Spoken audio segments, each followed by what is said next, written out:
It's great to see you, Mr. Gasperon. You seem to be doing all right in your new career. Yeah. Would you gentlemen care to jam? What do you think, Eric? Why not? 1, 2, 1, 2, 3, hop!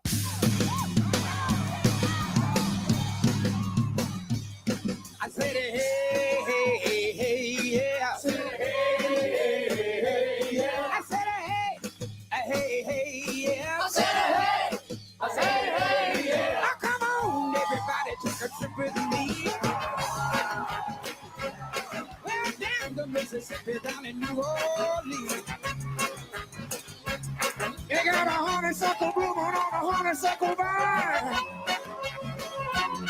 And Laurels are blooming there all the time.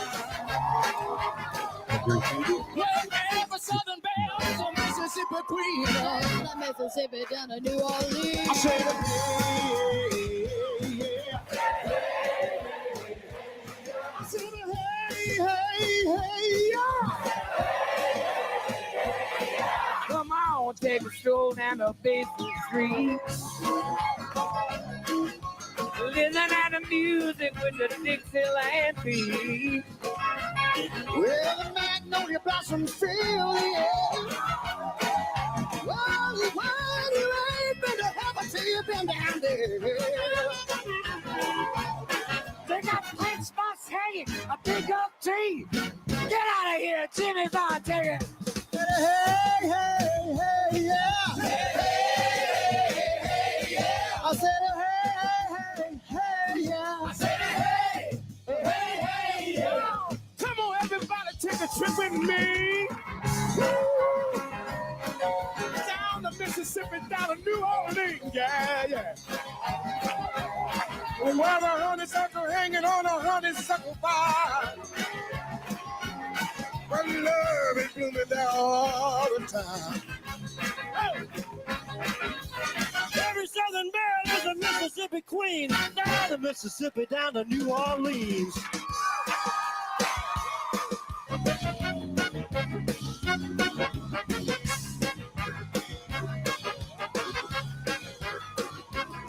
They got the red fox hanging from a big oak tree. Down the Mississippi, down to New Orleans. I said, hey, hey, hey, hey, yeah.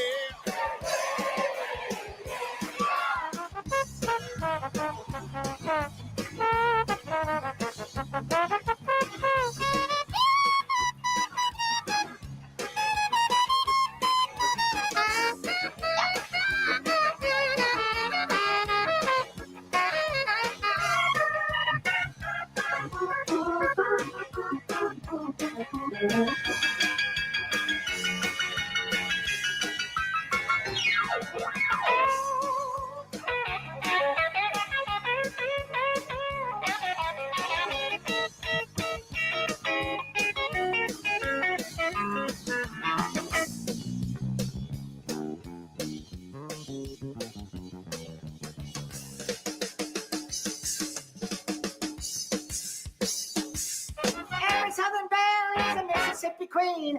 Down the Mississippi, down to New Orleans. Oh, yeah, yeah, yeah, yeah, hey. I said, look out, John, hey, hey, yeah. Look out, John, hey, hey, yeah. Come on, take a stroll down the Basin Street. And listen to the music of the Dixieland beat. Yeah, the magnolia blossoms really fill the air. And you ain't been to heaven if you went in there. Yeah. They got the French moss hanging from a big oak tree. Down in Mississippi, down in New Orleans.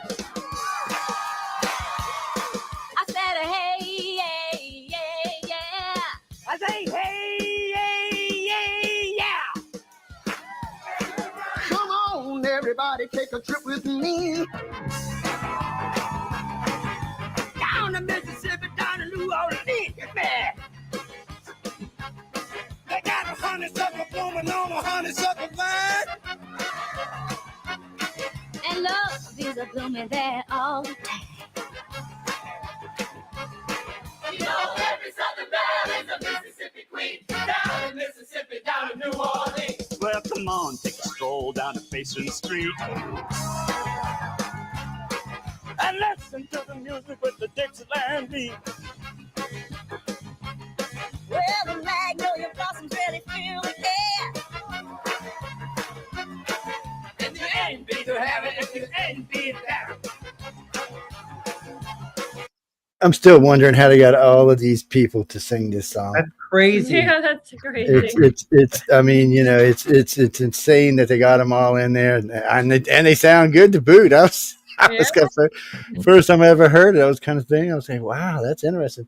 Everybody, ladies and gentlemen, welcome to the Author's Quill. I hope everybody's having a good morning, good afternoon, good evening, wherever you are on our big, beautiful blue planet. You know, I tell you this every week. I love being here. Well, first off, this show crossed, I think, I told you, I think 145 time zones right now, maybe 150. You always say that there aren't that many time zones. It's every I mean, sorry. Countries. I mean countries. I'm sorry. It's we might live on Jupiter. I don't know. Jupiter's probably got 200 time zones anyway. Sorry, ladies and gentlemen. I meant countries, but anyway, we're probably in right now around 150 countries. Give or take a couple of countries here and there. It's station's been around a while. This is a fairly new show, though. Today we have on Andrew Jackson. No jokes from anybody in the South before we even get started. But okay. It's I know how y'all are down yonder, man. So let's not even get started down there. Andrew, welcome to the show, man. How does you feel to be a winner? I mean, how does it feel to be a winner? I think it's still quite surreal. It's been months now since I found out, but it's still I just wake up and it's oh yeah, my writing did that. It's bizarre sometimes, but it's really uplifting, you know. So which story was yours? Because I've been through the whole book now, so it's it was called Code L1. Yeah, that's it. It's a. Oh wait, is Emily here? I can't show no pictures. Damn it! No pictures, Joe. I was gonna show y'all some pictures, but Emily's here. I can't show y'all nothing while Emily's here. See, John don't mind. John be like, I didn't see that, but you see, Emily's. I saw that. There, see, look at it. Woo! Yeah, I seen it. I see it. So, we're gonna get Joseph. Fantastic story, Andrew. Really great job. Yes. Thank you. So, I mean, what is it that made you start writing? Well, first off, I always ask this question: what is it that made you think you could write? What got you started? And what is your favorite genre to write in? Oh, it's hard to say what got me started. Yeah. I mean, I just I remember just I think I was about 12 or 13, and I started writing in pencil, and I was writing like horror stories, and I made my own book. I made it out of paper, stapled it together, and I illustrated it as well, and it was shocking, you know. But it was just fantastic losing myself in that, and sort of did that for a couple of years on and off, and then had a big break, and then sort of like the late teens, I found it again, and really got back into it. I was writing horror for quite a while, but then I really started reading a lot more science fiction, and that would be my favorite genre. I love writing it. Any kind. I write dystopias, sci-fi horror. I love space opera, anything like that, anything in space or in the distant future, far future, or well, even sort of contemporary. Anything that's sort of explorative. It's my thing. No, if it's in space, I'm in on it. So, I mean, last night we were talking space, not so much in the sci-fi, but more in a science thing, but just helping people understand where we're headed and where we're going, and that X is Drox. But y'all can all look that up, people. That's not for this show. I'm just telling y'all, I'm warning y'all ahead of time. X is Drox. If you don't know what I'm talking about, go look it up for yourselves. You'll figure it out. So, I mean, you just got up and started writing. I'm good. Any aspirations when you were young, a kid, or? Yeah, I've always wanted to write and publish, I think, like that. I mean, my aspirations changed a lot. I wanted to be an astronaut when I was like 10 or 11. Obviously that didn't happen. But John, I did too, so don't feel bad. Yeah. I guess I got the next best thing, I got my imagination, so I do with that what I can. I always harp on authors to write near now sci-fi, and when you said space opera, Babylon 5 immediately came to thought, but it's I'm always looking for near now sci-fi. I mean, I can seem to find that abundance of, let's say 500,000 years in the future, but I can't really find that 100, 200, 300, 400. It doesn't seem to be much of it around. So I'm bribing you, man. Your story is not. That could be near. Yeah. It's funny. I was reading your story and I thought, where is this going? Is this like a YA fantasy? And then it quickly took a turn, and I was like, nope, that is not a YA. I was like, so who are your inspirations? Who do you like to read? I love Ian Banks. He's fantastic. If you read him, he mostly wrote space opera, and he made an amazing world universe, and it's anything. He's probably my number one, but I like Alastair Reynolds as well, who's similar, like world building. Oh, that's the book. That's your book. That's published. Oh, yeah, I've seen the cover. It's beautiful. Obviously, I haven't seen any of the art inside, but the cover, it's gorgeous. In just a couple of weeks from now, you'll be here in Hollywood. You'll be able to hold that in your hand. Yes. And this cover's been beat up pretty good, and it still looks good. It's already been to Phoenix with me. It made a trip to Phoenix with me. Yeah. It's we can't really say that on the show, but I was in DC just recently. It's great to have along with me. It makes good reading for me. I enjoy the different stories, and it makes my life, because sometimes I'll start reading something and I get a third of the way through it or halfway through it, and I'm like, oh my God, there's no way I'm going to make it to the end of this. See, this, I don't have to worry about that. Right as it's getting good, it's like, oh, damn, it's over. Damn, what happened? What's going on, man? It's, but I honestly, I prefer it. Like my attention span's not the longest on the planet, so it works out better for me. So any like some novels coming up, maybe? Well, I've got a couple I've written, but they need some serious redrafting. I mean, there's one which is sort of veering on space opera. I think it needs a little more fleshing out to be what I need. But yeah, I do have a few little projects. I've got a novella I really want to work on. Get back to that. I wrote it a couple of years ago, and it's just been sitting there, but I really want to get it out there. So I've got plenty to be doing.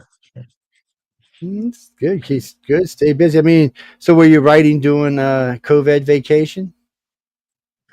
In COVID, yeah. I was. That was probably my best time. That's when I got a lot done, like a huge chunk of stories, short stories, the novel job done in that time. Yeah, it's a big productive time for me. Since then, it's got a bit. Life's restart. Life is back, and unfortunately, I know how that one is. Life is back. I mean, my boss is mean, man. She is. Anyway, we're not gonna. She's a Canadian too. I was talking about Michelle. I wasn't talking about this. I was talking about Michelle. I know what you're talking about. Michelle is a sweetie. She's evil. She's evil. He said that Andrew Canada. Yeah, she is. She's hard working. I'll tell you that. And by the way, we're on. I meant to bring this in earlier. So we're on Roku television normally as well, but we're on Prime television today as well. So, everybody out there in Prime, nice to see y'all. Welcome aboard. I hope y'all enjoy seeing all these lovely faces. Yes, and it's interesting to see because I know Roku's got about 180 million subscribers, and Prime's probably around the same. So God knows how many people are watching us on TV right now. I know usually for Prime, for Roku, it's around 50,000. Oh, you don't want to know what's listening to us. I ain't going to tell you till after the show. That's a whole different story. That's a whole different thing there. But it's nice for people to be able to see it because, like covers on books, you can show people and people a lot of people like to see their authors for some reason now. I noticed in the old days, it didn't seem to be as much, but I noticed today they expect to see the authors' faces now. I have no idea why, because most authors are ugly, but still. I'm just kidding. I'm just kidding. Most radio people are ugly. That's the truth of the matter. That's why they do radio. It's so they can hide behind that microphone. But it's always fun. So looking forward to LA. Yeah, very much, very much. I've been to America once, but that was New York. So it's completely different. Yeah, they're nuts over there, man. LA's not as nuts as New York is. They're a little more laid back, and the weather's much better too. It snowed in New York, so I'm looking forward to the sun. Yes, hopefully we have. It's. I won't say it's chilly because compared to everywhere else, it's quite warm. Chilly there last year. The last few days.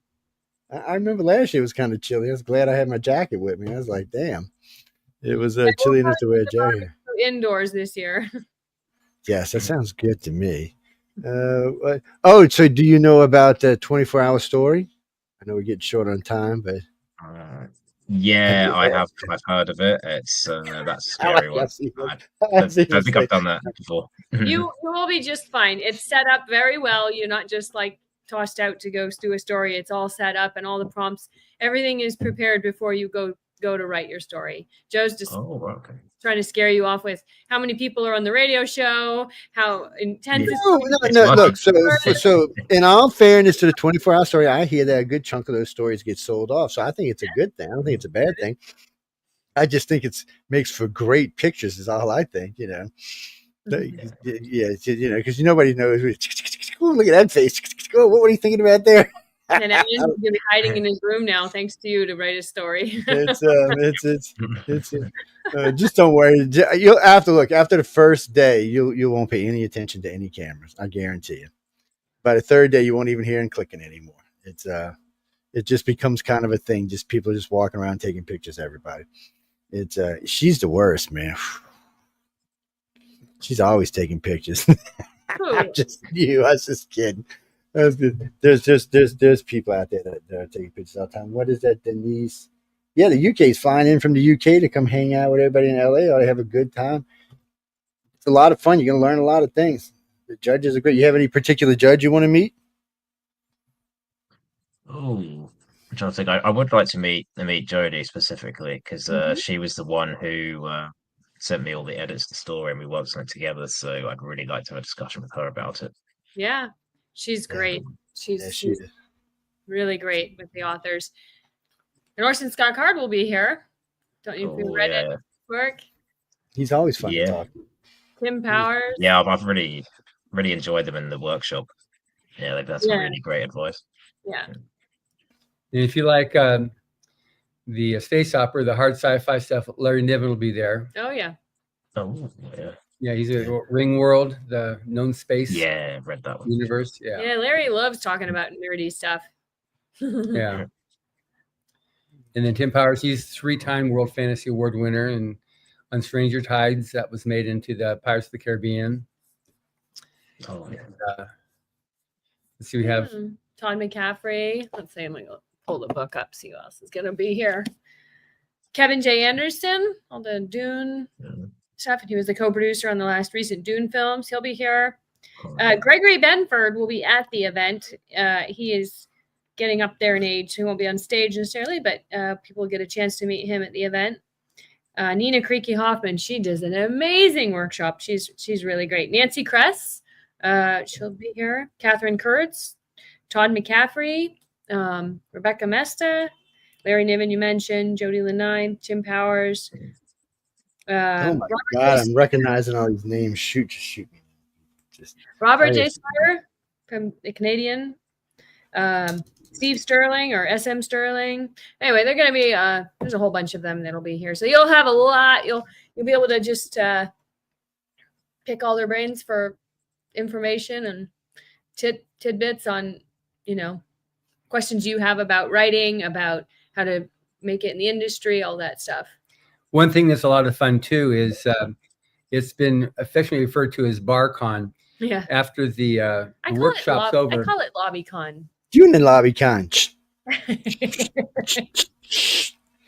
Okay, now tell me. This BarCon. God dang it. Yeah. Well, just because it's a bar, that don't mean you have to drink. I mean, Oh, It's a right. good bar there. Actually, there's actually some really good seating in that area to sit around and talk. And It's then there's a basically little spot got in the back. workshops all day long, but then in the evening, people gather in the lobby / bar area, and there's just a lot of networking and chatting, and you get a lot of one-on-one with the judges who just come down there to hang out and chill and chat with the authors. There aren't that many people there. It's only 12 of you writers then there with the judges, so they'll come down, and there's a lot of that's a good time to get like your one-on-one questions answered. I mean, obviously there are only 12 of you in the workshop, so you can ask questions there too. But the whole week is really like information overload. You know, you like sit down in the chair, the workshop starts, we turn on the fire hose and you open your mouth and there we go. And then when the week's over, you get to go home and digest it all. Take lots of notes. Yeah. There's a lot that goes on, but it's a good thing, you know. You'll build up a lot of friends too, and that's one thing that'll be really good about this. Yeah, people you get to know here, you'll be friends forever, and it's a lot better now with the internet.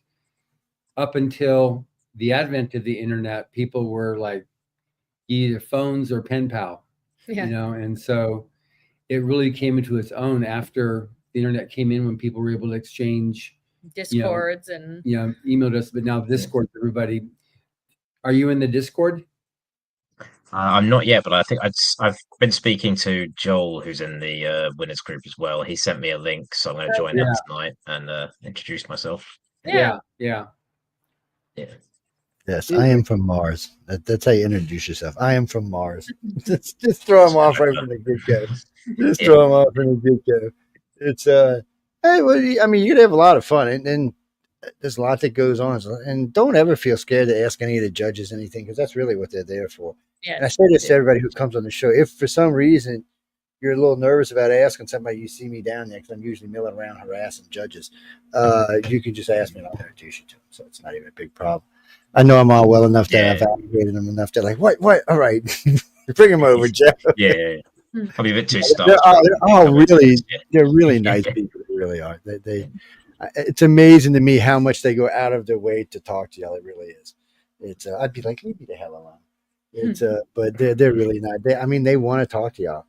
I've seen them go looking for people downstairs actually come sit down and they'll talk, or they'll go mill around with one of the groups and talk.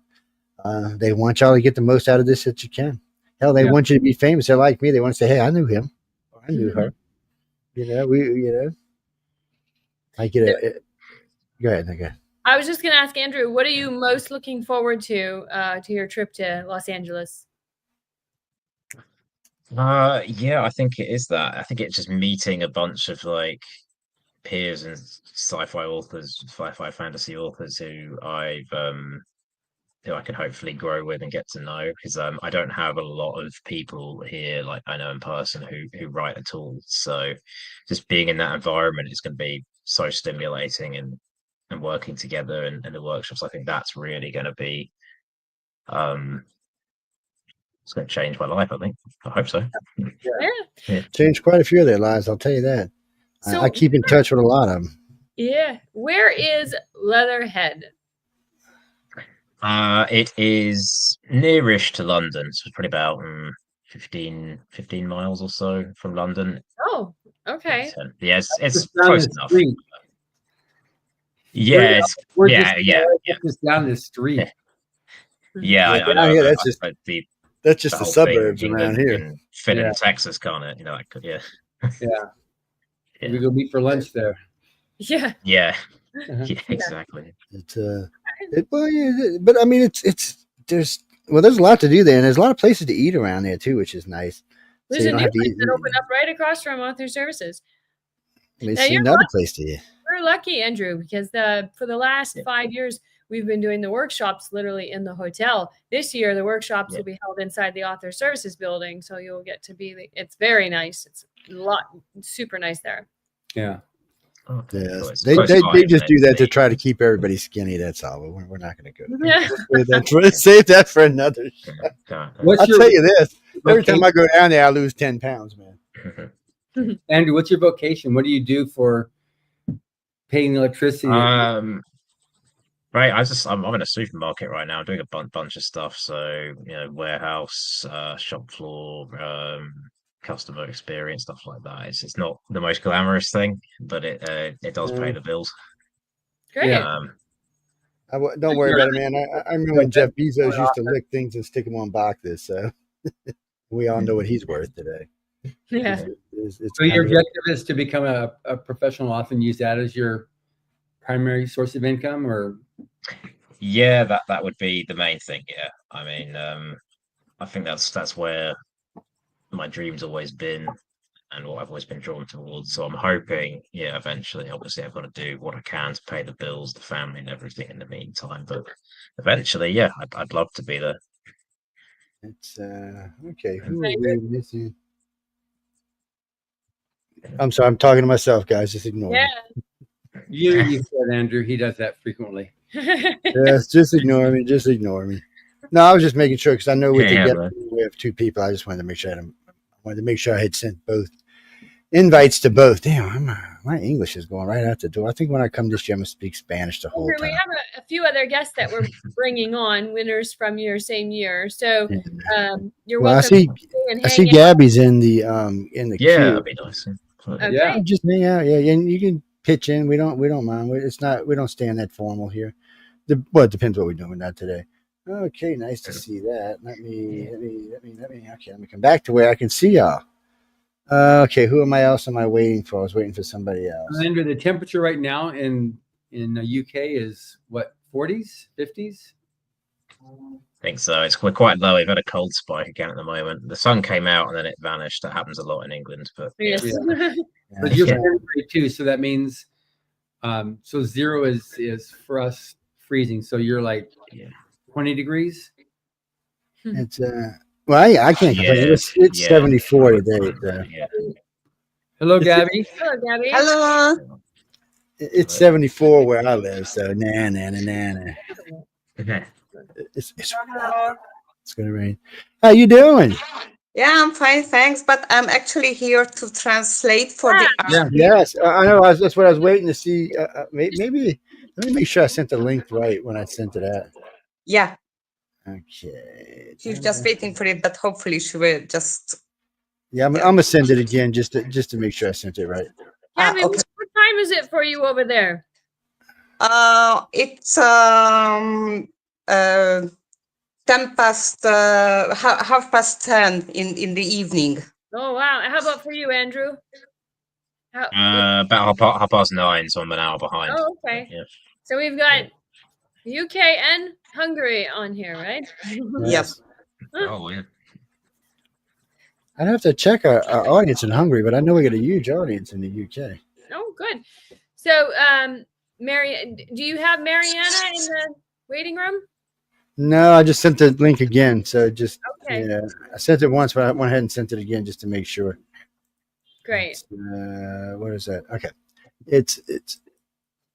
I'm sorry, I got beamed out of here for a second. I think I was on Mars there for a minute. Oh yes, we were having fun last night talking about Mars and all kind of interesting stuff like that. Yeah. So I'm just curious, Andrew, because he's got his story at L1, which is about like what does L1 mean? Just define that for the readers, because we also want people to buy the book so they can read the story. Yeah. Well, L1 is just sort of it's a code in their sort of they're working for a company, and L1 is basically means life as an intelligent life on the planet. So yeah, they've only they found Goldilocks intelligent life, planet, what but it it's means. also a planet then that has life that's been which exists. wasn't necessarily anticipated there. Yeah.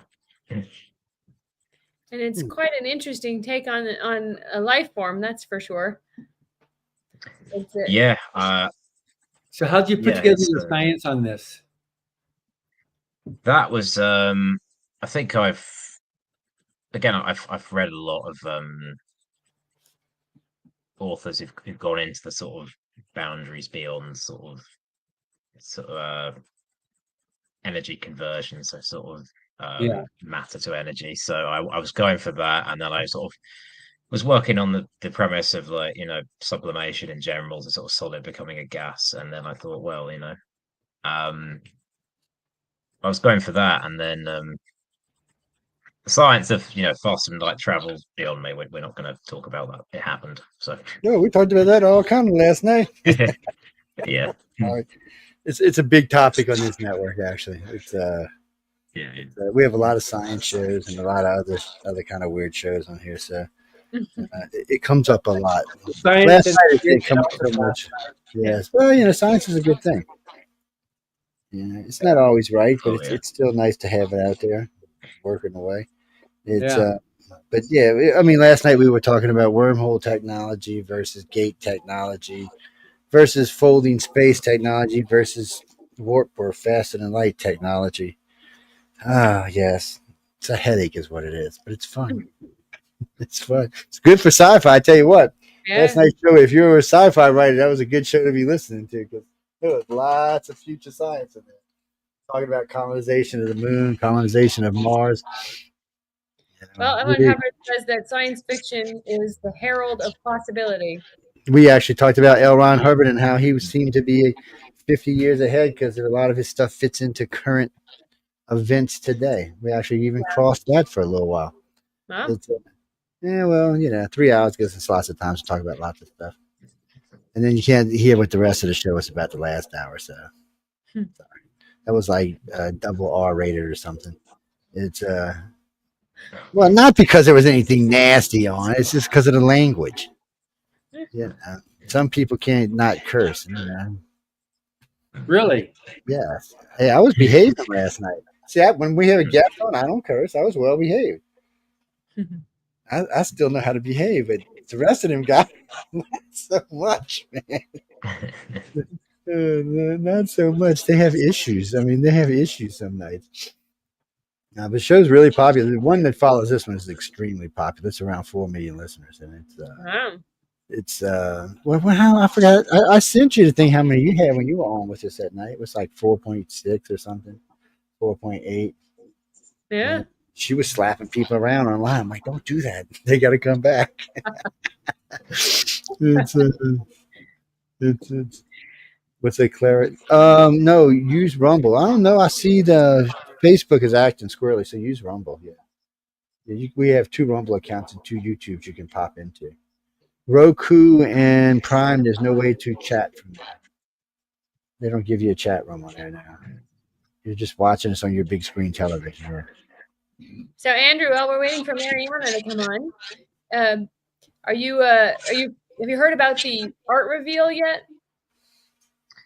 Yeah, I think I got a bit because I've been listening to a couple of these beforehand to sort of familiarize myself with it. I think is that where we see our art at the events? It's basically it's near the beginning of the week, but you'll see all of the artwork will be set up in a room, and you guys, all the authors come in and you go in and find the piece that goes with your story, and then you get to meet your illustrator.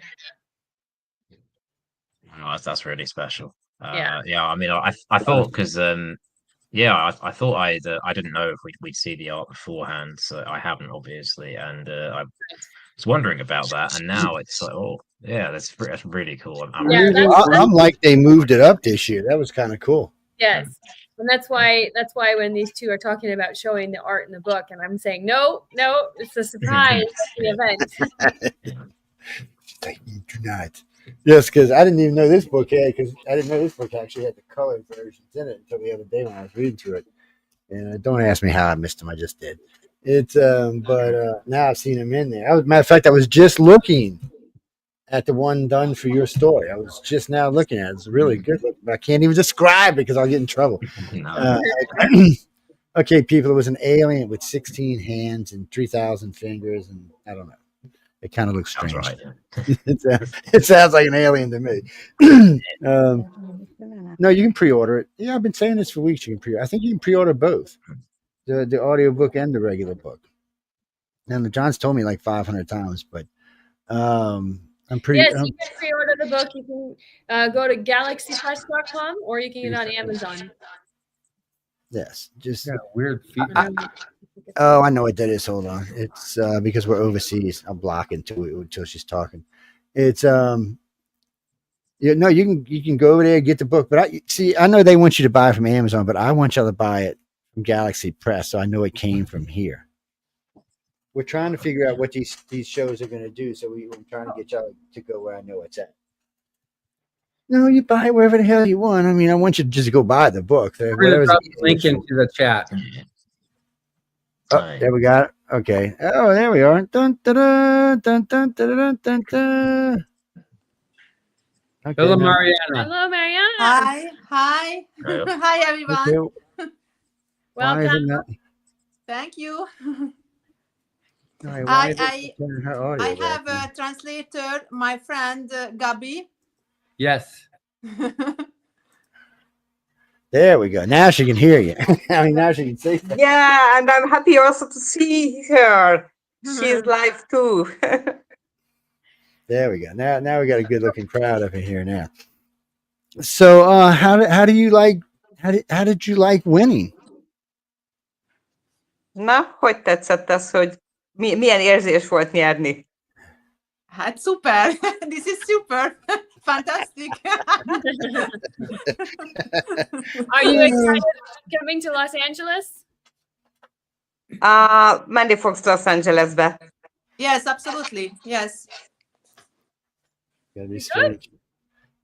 Any particular artist you'll be interested in meeting?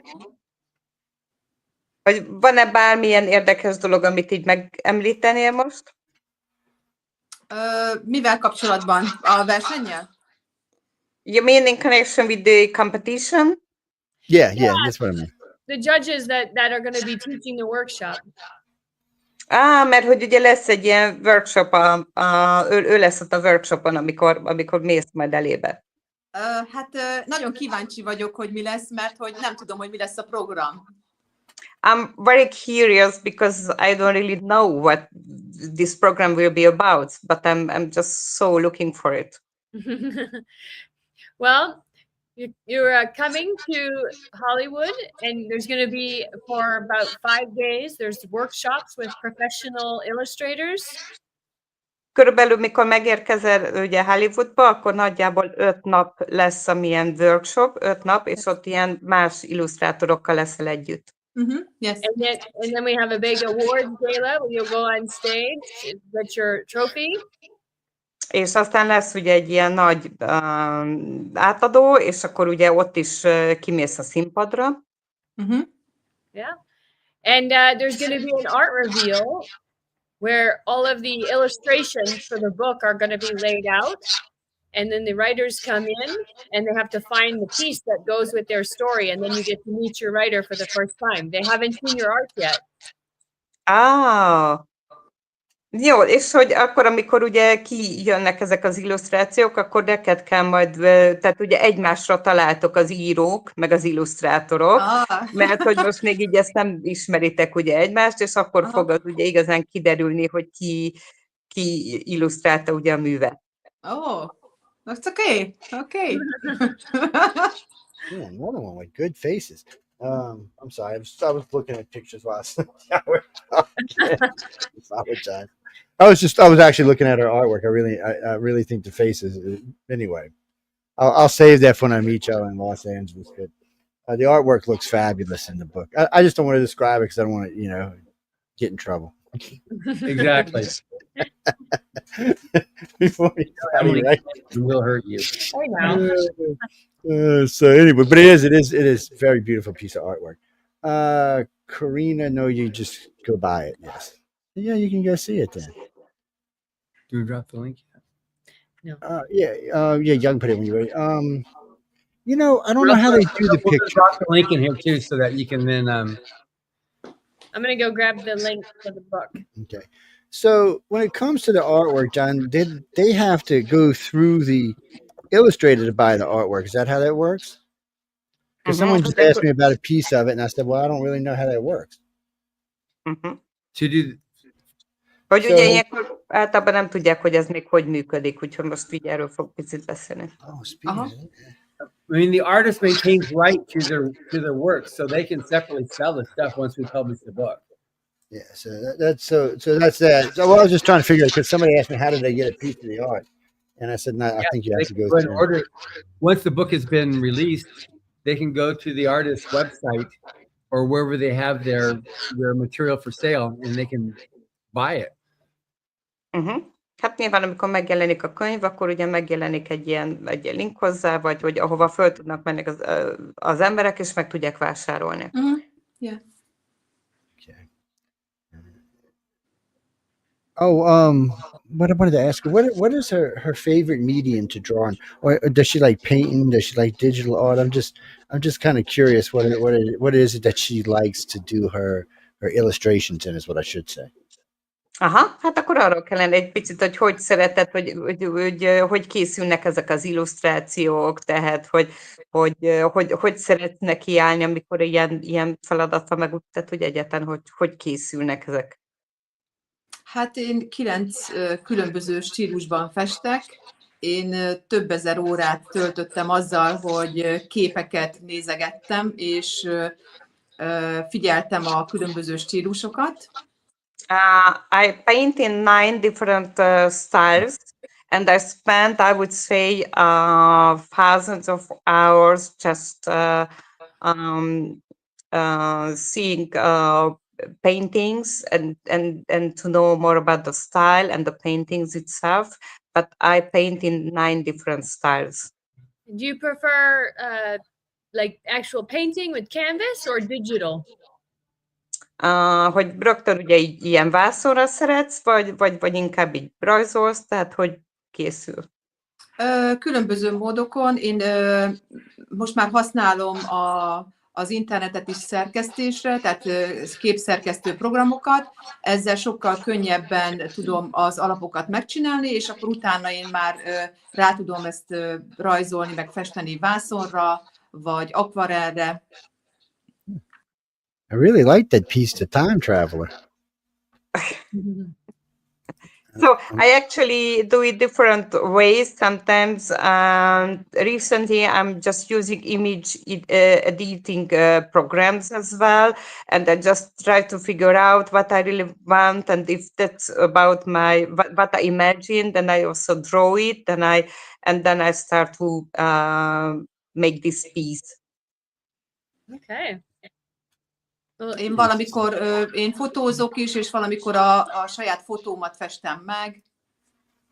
She also enjoys making photos, and sometimes she gets inspired from these photos, and then she paints it. Nice.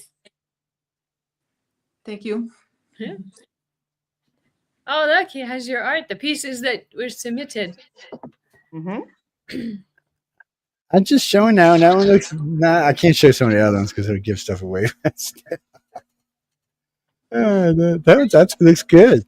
Yeah. There's several pieces in there, but I don't know if I should show them all. But it's they all look really nice. I mean, really. You can show whatever, as long as it's not the original. I mean, the as one. long as it's not the piece that's in the book. All right. Well, let me see then. Where am I? I am lost in the land of lostness. Stop screen. Let's see what else we got up here. We have this. Itt van a hátam mögött is egy új kép, ez most készül. Can you pull it forward? De akkor vedd le, mutasd is egy picit közelebb. De még nincs kész, mondja neki, csak félig van kész. No. Okay. That's what she said. Well, it's not. There's also a new piece, and that's not ready yet. It takes another just so many hours, but that's a brand new piece. Very nice. And is that watercolor? What is that? Hogy ez akvarell, vagy ez akril, nem? Akril. This is acryl. Acrylic? This is acryl. Oh, Yes, wow. acryl. Yes. I have this is my style, black and white, a little bit red. Mm-hmm. Yes, I like it. There's black and white. It's absolutely perfect. Beautiful.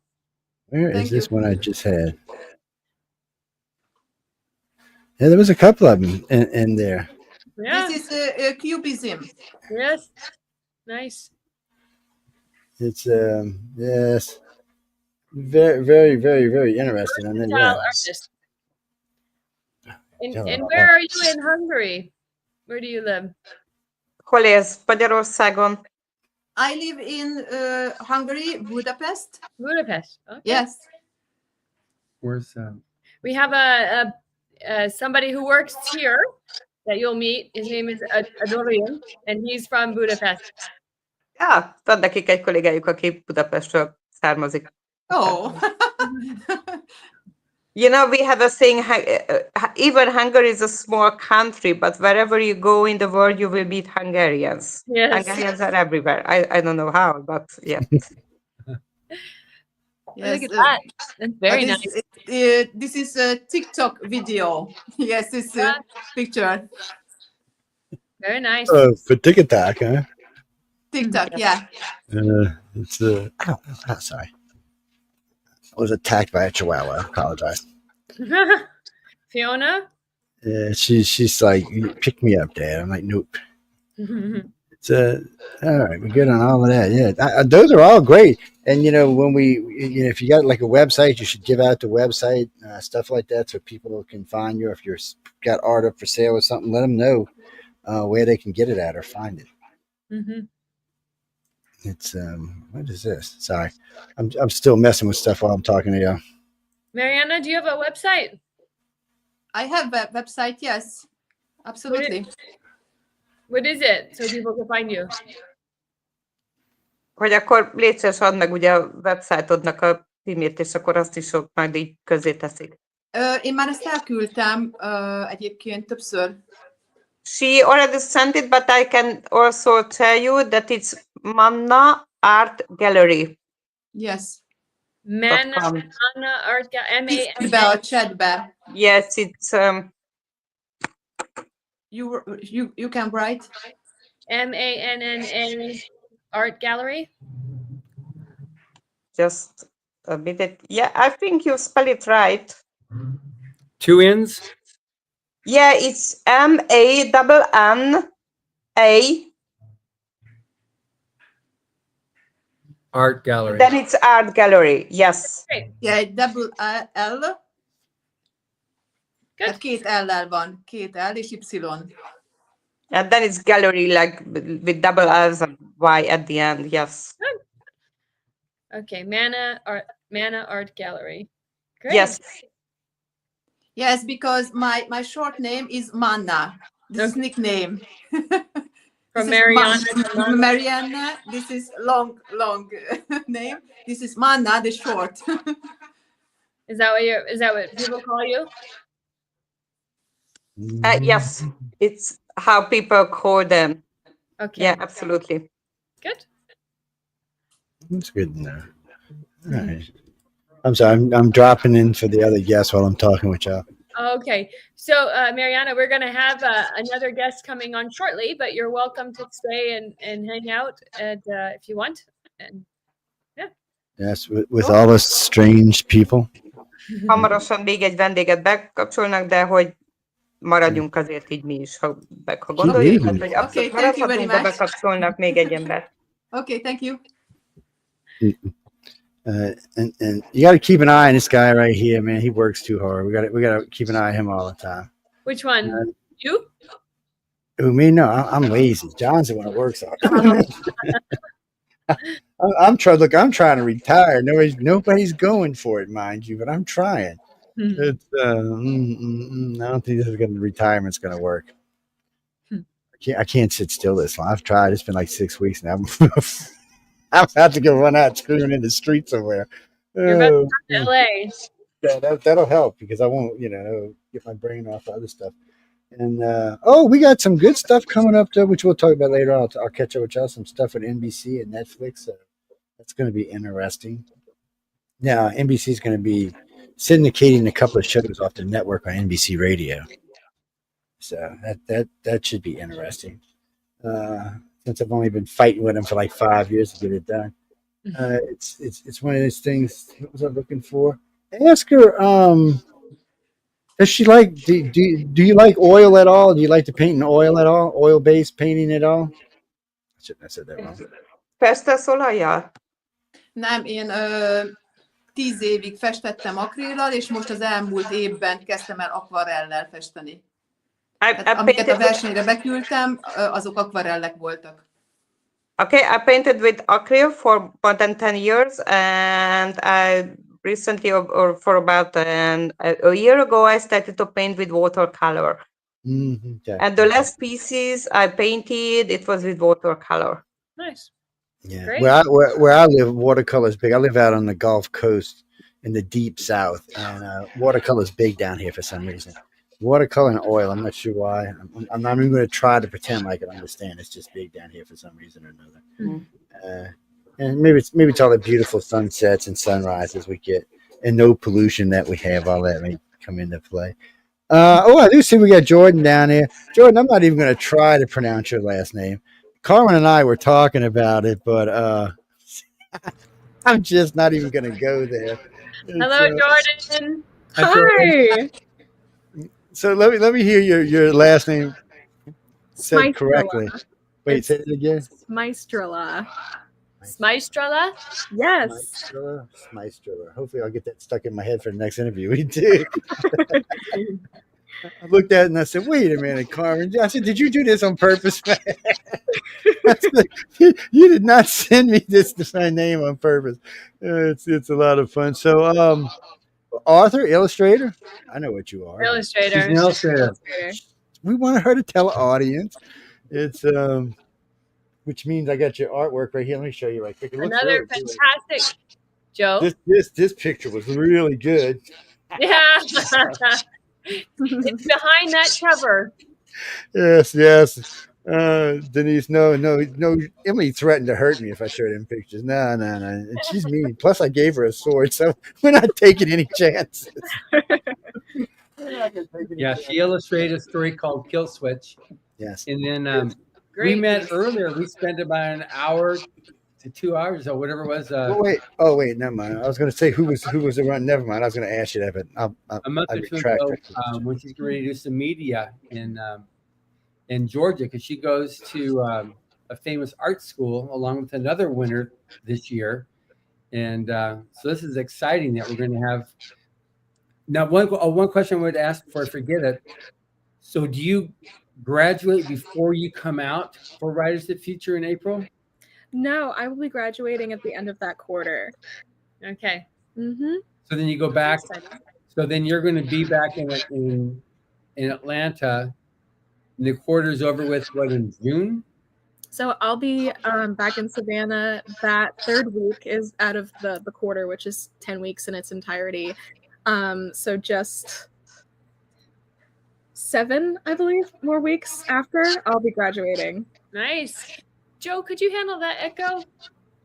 Oh yes, that's just overseas. Hold on. Okay. Wrong button. Where it is? Okay, it's this one right there. By the way, the artwork behind you, that is gorgeous. What are we looking at? Did you paint your wall, or is that a piece on the wall? This is a tapestry. I'm not allowed to paint my dorm walls. Nice. Is that your painting on the tapestry? No, it's not. I found it on Amazon and like freshman year. Shame on you. You should have I know. shame. I thought maybe you like painted your wall. I would have loved to have painted my walls. No, but I do cover them with whatever I can. These two are mine, though. Very nice. Great. So then when you're done then with, you're not going to stay obviously in Georgia. You're going to go back home to Texas, and then I don't know where life is going to take me from there. Texas. Mm-hmm. Texas girl. What part of Texas? Because Texas girls are different in different parts of Texas. It sure is. I'm just outside San Antonio. Ah, you one of those kind. Okay, moving on. What, the best breakfast burritos? Oh man, San Antonio is a great town. Actually, I mean, it's like all towns in our country. It's got its bad spots, but it's got some fun stuff in it. It's got some crazy people in it too, by the way. It sure does, but it's nothing like Austin. Oh, nothing's like Austin's just scary, man. It is.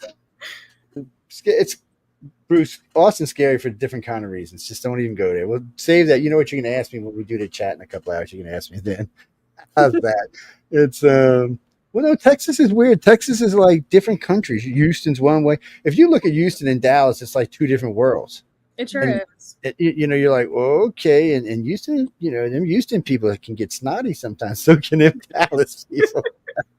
It's different. Well, I'm from Louisiana originally. I'm living on the Gulf Coast right now, but being from New Orleans, we spent a lot of time in Texas. There's a lot of Texans down here, a lot of us up there. It's just one of the things because we're neighbor states. But and then this Corpus Christi. Oh my God! I think aliens took over Corpus. I'm not sure what's going on down there, man. It's just a crazy. But at least I was thinking about for an artist, Texas is a good. I mean, you got the desert out west. You got the swamps on the east side. You got the mountain or start of the mountains up north. It actually snows in Texas. Most people don't realize there's actually a place in Texas that it actually really snows. I mean, I was in Amarillo later last year, and it was snowing its happy off. I'm like, come on, this is Texas, and I'm walking around at a foot of snow. I'm like, this is it. But it's its own country in itself. It sure is. That. So, and then the personalities and landscapes, and then of course there's always deep South Texas along the border with Mexico. That's a whole nother part of Texas. Mm-hmm. Yeah. Jordan, have you ever been to LA? I have never been to LA. Are you excited about coming here? I'm very excited. I've definitely, of course, heard a lot of things about LA. It's not as glamorous as they say. It's not totally perfect, but nowhere is. But I'm just excited to see it for the first time. I mean, you will get to see some of LA. Mostly, you all will be in a workshop full time, like a full boot camp. But there'll be little bits of time off, and but you will get the whole Hollywood experience with the big gala event and the red carpet and the lots of cameras flashing. But while you're working your hardest to absorb all the information that's coming at you in the workshop. I'm definitely so excited for the workshops. Are there any particular judges you're looking forward to meeting? I don't know who all is going to be here yet. Few we're to hear back from. I definitely would love to meet Echo since she's my Echo's great. Absolutely want to meet her. Bob Eagleton, will be there. I adore his work. I would love to meet him. Yeah, and if one of the judges is not going to be there, they most likely will be doing a live Zoom-in call with everybody, so you'll be able to still ask questions and stuff. So I'm not sure. We're still just finalizing the last few people, but a lot of them will be there. There'll be a lot of great judges there for you to meet and chat with and pick their brains on everything. Oh, here comes your art up on the screen there. Yes, I love these features. It's such a nice thing. Do you have a website? Make sure you get your website out, because next time we talk, we'll have you. If you have a website, we'll have it up running while we're chatting. Yeah. I've got an art station. It's just my name. If you search that up, that's fine. That's how most artists do it. Spell your last name for anybody listening. Smajstrla. Just the way it's pronounced. She's an alien, people. I'm telling you, she is an alien for sure. Oh man, probably comes from out of Pluto or somewhere. Lord have mercy. It's So what was it? I mean, I always ask this of all artists and illustrators. What was it? When was it first off that you really thought you had some kind of talent, and what was it that made you want to just get out there and say, okay, I'm going to get into the world of illustration?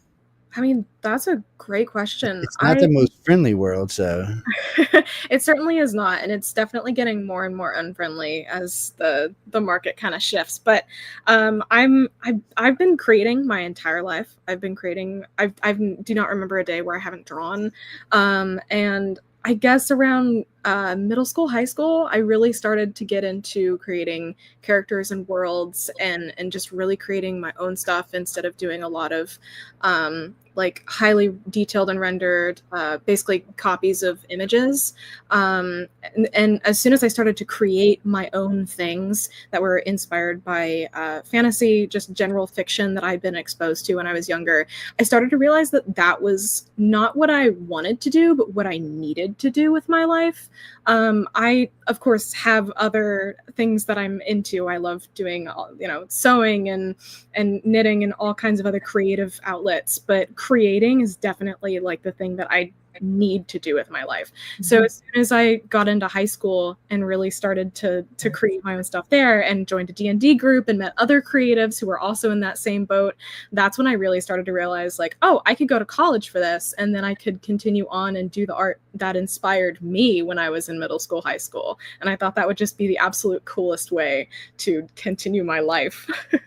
Nice. And this piece here that Joe has up on the screen is just amazing, the perspective on it. Thank you. So are you using a digital medium now? I am, yes. I had started doing digital in high school thanks to the animation program that I had in that high school. I started doing both animation and just general art. I had been like really inspired by digital artists up until then, but I hadn't had the opportunity to express myself through the digital medium yet. So I was really excited about that. And since then, it's really been my main medium for sure. Right. Do you also paint or? I used to do a lot of acrylic painting. Acrylic is like my baby. I love to paint acrylic. But I don't do as much of it anymore, especially since I've been at SCAD doing projects for that. But whenever I get the chance to do things traditionally, I typically pick up a ballpoint pen and sketch in a sketchbook, because I think that that's really important to keep up that traditional work alongside your digital. Yeah, for sure. Well, you'll be doing lots of sketching when you're here in Hollywood. I'm excited about it. You can come judge the stickman contest we're going to have. Oh, yeah. On For non-talented people. Yeah, we decided that we were going to be doing a stickman contest so the writers could participate as well. That's right. You know, some illustrators are going to have some bad stickmen too. So you're going to have some live modeling, and Joe's volunteered. I'm not skinny enough to be the stickman. We'll find somebody else for that. No, Carmen's too tall. Anyway, we'll find somebody over there. It's but you know, when you get to meet the judges, they're going to be great. All of them are really nice. And you know, Echo has a show before this one, so if you're ever looking for information after this is all going, you need something, she's always here. She comes on. She's actually in between John and I. John's on, and then she's on, then we're on this show. So she just finished up a show a little while ago. She's always there taking questions and giving advice. She's really good at what she does. I love because she always puts up a new piece of artwork. I get to see it, on the screen. I'll come in and it's like, where the hell did that come from? I always want to leave it up as a banner, but I'm like, no, we got to move on. But she is, like I said, she is there, and she's a lot of fun to talk to. She's tough and good at what she does. It's one of the things I like about her. She's kind of a no nonsense girl. So I think that's one of my favorite things about her. But there's a lot of good people there. Oh, Larry's not coming. He's going to do digital video, Zoom. Larry he'll zoom in. We're talking about Larry Elmore, D&D, but still. Yes. I love Larry. Larry's great. Knows who Larry is. I do. I saw his name on the list and I got so overwhelmingly excited because his work is incredibly inspiring to me. Like D&D is, that's so cool. Yeah, he's a lot of fun to talk to too. He's I really enjoy talking to him. That's all I can say. He's just a lot of fun to sit down and chat with when you get a chance. And he's full of knowledge. What's nice is when we do interviews with him when he's at home, he's always got all this artwork behind him. And some of this stuff is really high dollar. He's got back there, these oils and stuff. He's really got some really great pictures back there. I keep trying to talk him into giving me one. He's like, no, Joe. I'm like, come on, Larry, that one looks good. Give me that one. It's that big one right there. So, yeah, I mean, no. But I mean, he's a lot of fun to talk to. He really knows his stuff. So he'll be great to listen to. And there's always a lot of good judges there. I haven't met any of them that weren't really worth their weight in what they bring them there for. So all the judges seem to really want to get out and talk to y'all and mix with y'all. And I tell this to people all the time. It's really like packing in a year and a half to 2 years of school in a week. It's insane how much knowledge there is. I didn't really realize it in the beginning. I mean, I knew it was a lot, but since I'm not an artist or an illustrator, it really didn't realize on me until I started messing around a little bit. And I do a lot of lectures in different places, and people started asking me. I didn't realize how much of it I had personally absorbed because I was answering questions going, well, you don't know that. Why don't you answer that question? But then I realized from sitting and listening to it, I mean, there's a lot. Oh, yeah. And y'all got live models, don't y'all? Oh, that's right. Yeah, there's right for both Marianna and Jordan. You're going to have live salon, a live painting or drawing or digital, whatever. You can bring a laptop in, but you'll have a live salon. We'll have live models there for in a drawing session. Oh, that'll be fantastic. And if you do 3 or 4 different time lengths. Yeah. It's always fun to watch. Oh, sorry. And I'm sure we were talking with Marianna about it earlier, but have you heard of the art reveal, the big reveal? I sure have. Okay, good. I'm so excited for that as well. I think the person I am most excited to speak with is the author of the book that I did my illustration for, just because I really, truly did love that story. It was so good. I loved the story and I loved your illustration, and we'll leave it at that because we can't talk about it on the show. Nope. It's a secret. Yeah, she refuses to let me show this. I mean, we're only, what, like 3 weeks? Come on, just one little photo. No, we're not going to ruin it for anybody. Got to keep it under wraps. That's right. Okay, wait. I'm gonna have Show to the cover of the book, Joe. That's it. I'm gonna have to cheat. Where's a book around here I can show a picture? I got a bunch of them back here. I'll just take one of these down and show you. No, the cover gets shown all the time. It's actually usually sitting behind me where the other book is currently right here. But wait. It's really small because you still have. There you go. Yep, And, there it is. And then I can always do this. Woo, there y'all go. Look at that. It's so cool to see it in person. I mean, like in person. Oh, I'm the book. You can buy me now. I'm sorry. Can you put the link up, Joe? I can, yeah. Where am I at? Let me switch. Let's see, where am I at? Okay, we'll put it in this one, I think. But y'all can find it, guys. It's on the. It's on galaxypress.com. You can get it as well. Yeah, but it's on the visitors page on the website. The girls move it. They're remodeling the website, so they're moving stuff around. So I'm not sure where everything is, but both Galaxy Press and Writers of the Future should be on the visitors page, on the show page, and there's a picture page where there's just random pictures of when I'm down there. All kind of pictures mixed together, different years. There's a lot of pictures of these two. We're not going to say, I got one from Emily, very first time I ever seen her. I got a picture of her yesterday. And she looked like she's about to slap somebody. So we hit it way in the back. So, yeah, I mean, she did. She looked like I would just slap you out of here. I'm like, uh-oh. Thank God it wasn't me. No, just Joe, you're out of control. She said, I've been out of control, but that's beyond the point, beside the point here. But no, there are lots of pictures there, but you can. It's galaxypress.com is where I'm trying to get y'all to go, but you always get it at amazon.com as well. But I will put it up here so you can find it. Yeah, we do want people watching this to pre-order it, because these are the artists and the authors that when you buy it and the book releases, you're helping to make them the next bestsellers. So it'll be best-selling authors and artists, which is a great way to help launch careers. Yeah. So, I mean, Andrew's ready to get his next novel out there, but he needs to have, if he can say, look, he's already an international best-selling author, then, hey, what else has he written? I'm going to buy it. Yeah. And Jordan, she's just graduating from the Savannah College of Art and Design, and she's ready to come out there and show her stuff, because she's going to be walking with a wide swath there from Texas. And Marianna there from taking over TikTok. Yes, exactly. And there were Marianna there. So we just got the best way to be able to introduce people is to say, here they are as best-selling artists and authors. And so when you help contribute to that, you help contribute to amazing careers. And they've gone through a serious gauntlet to arrive where they are. The competition is staggering what they've been able to go through to be able to win. So they really are the best of the best. There you have it. It's my story, and I'm sticking to it. Well, whenever this page opens, I'll show it to y'all. It's I don't know why it's doing. That's being weird. But it's galaxypress.com. It's really easy to remember. It's writersofthefuture.com.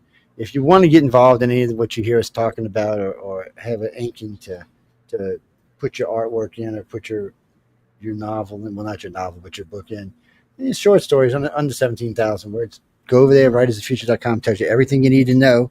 And if you can't figure it out, you know what? There's a free writers course there that you can take. It's actually damn good too. I don't know. I heard some crazy person put it together, but it is really, really good course. It's fabulous. I recommend it to anybody who wants to really understand what's going on. Well, no, I actually taught me a lot. The only thing I haven't completed on the thing is actually at the very end of it, they want you to write a story, which, you know. That's kind of the point, Joe. It's just going to be there. And learn how to write, and that's kind of the point of the whole thing. But in all fairness, it's a great course. I mean, I can't recommend it enough. You really should go over it and take it. You're going to learn a lot. Besides that, it'll help you hone your skills when you send this in, because, you know, you want to be the person that they look and say, oh yeah, look at this, I want to read this story, and that'll help you get there. You know, too many people send me, you know, I read too many stuff that starts out like the first 10, 15 pages. You're kind of like, okay, well, that's not going to fly, guys. You got to get. Yeah. I'm not saying you got to tell them the whole damn book in the first 3 pages, but you got to get their attention. That's right. It's friendly advice from somebody who's never written a book in his life. Andrew, did you take the online workshop? I was asking Andrew, did you take the online workshop at the Writers of the Future workshop? Yes, I have done it. Yeah, okay. I've really did enjoy it. It was it was a good mix of having the advice and then the practical. It worked well. So it really got me thinking. Good. It's nice having the pros talking to you in those videos. It kind of gives you. It's just nice to see them there. The fact that they even took the time to do it, it's cool. It's nice that we have winners here just on the one show from already 3 different countries here. 3 winners from different countries. Okay, the link coming in, y'all going to see crossing all of our Facebook and Rumble pages and all. This is a galaxypress.com link, actually, so y'all can go check it out. And there's a lot more than just this book there, okay, just so you know ahead of time. This is what you want to go there. It's for book 41. You either want to get the audio version or the written version, just pre-order it. They'll let you know when it's coming out. And then you can go actually do some shopping. Well, we're in the middle of the year. You might have some birthdays, 4th of July, buy some presents. You might live in one of them countries where they have different holidays than we do. So, you know, it's good to give. It's always good to give. What do you mean? See, I say that all the time. Read it and give it to somebody else. No, buy a new one, cheapskate. Buy a new one. There's a lot of stuff there. I mean, really and truly, there is a lot of stuff there. And it's more than just books there. So take your time, look around, and see what all is there. It's worth taking your time and going through it. I had it open, but I don't know what I did to it. I would have actually showed you the page, but I don't think I still have it open. You know what? Maybe I do. Let's look and see. It's John. One thing I find really interesting, because we have both Jordan and Marianna here.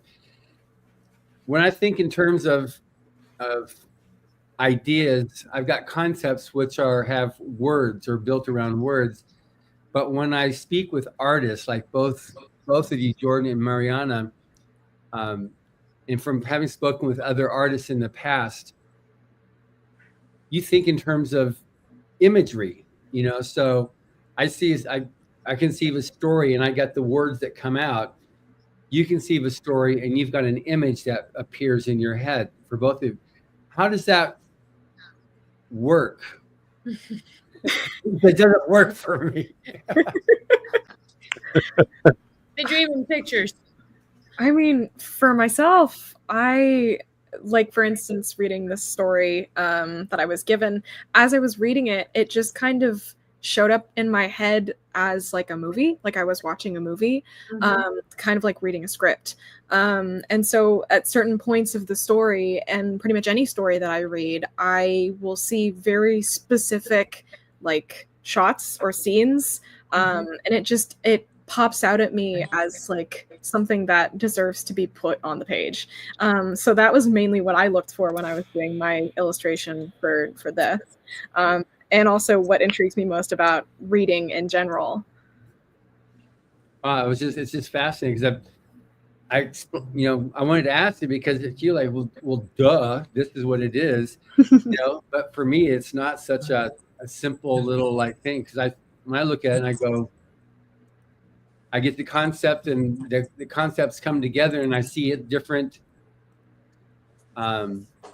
themes, and I guess it's movies too, but it's not the super rich color that what you're just describing there, that the scenes all of a sudden crystallize. That doesn't do that for me. I can get the sense of wonder, the sense of the suspense, the feel of emotion. I definitely get emotion when I read stuff, but what you have there, that doesn't happen in my head. So that was interesting. What about yourself, Marianna? Yes. Nekem úgy született, hogy ami képet beadtam a versenyre, az nagyon-nagyon hasonló volt a sztorinak a főszereplőjére, ezért nekem könnyű dolgom volt, mert egy nagyon hasonló főszereplőt kellett megalkotnom. Mm-hmm. I think I was quite lucky because the paintings I sent for the competition was just quite similar style and had a figure on the paintings that I just was quite like I imagined this person reading the story, and how I imagined. I don't. Ez férfi volt, vagy nő, bocsi? A főszereplő? Ez nő volt, igen, és... This woman, sorry. So how I imagined this woman was just, it was just a great help that all the pictures I just sent for the competition, because I imagined that woman something like quite similar. Igen, és számomra ez egy szerelemprojekt, mert a kedvenc színeimet tudtam megalkotni, a vörös haj és a türkiz ruha. And that is just an absolutely love project for me, because I could use my favorite colors with a red hair woman in a turquoise dress, and these are just my favorite colors. So it was just a love project. Nice. And Marianna, do you like to read as well? Hát, hogy te is elolvastad Hát persze, fordítóval, persze lefordítottam, igen, hogyne. Okay, she had to use a translator, and I mean, it was not easy, but yes, she read the story, of course. Yeah. No, but do you like, in general, do you like to read books? Hát, hogy úgy általában olvasol? Persze. Of course. Nekem egy picit nehezebb dolgom van, hogy így le kell minden egyes oldalt fordítanom, de nekem rögtön már az elején, amikor a könyvben olvastam a főszereplőt, akkor megjelent ez a kép, hogy én ezt fogom lerajzolni, vagy lefesteni. Oh, great.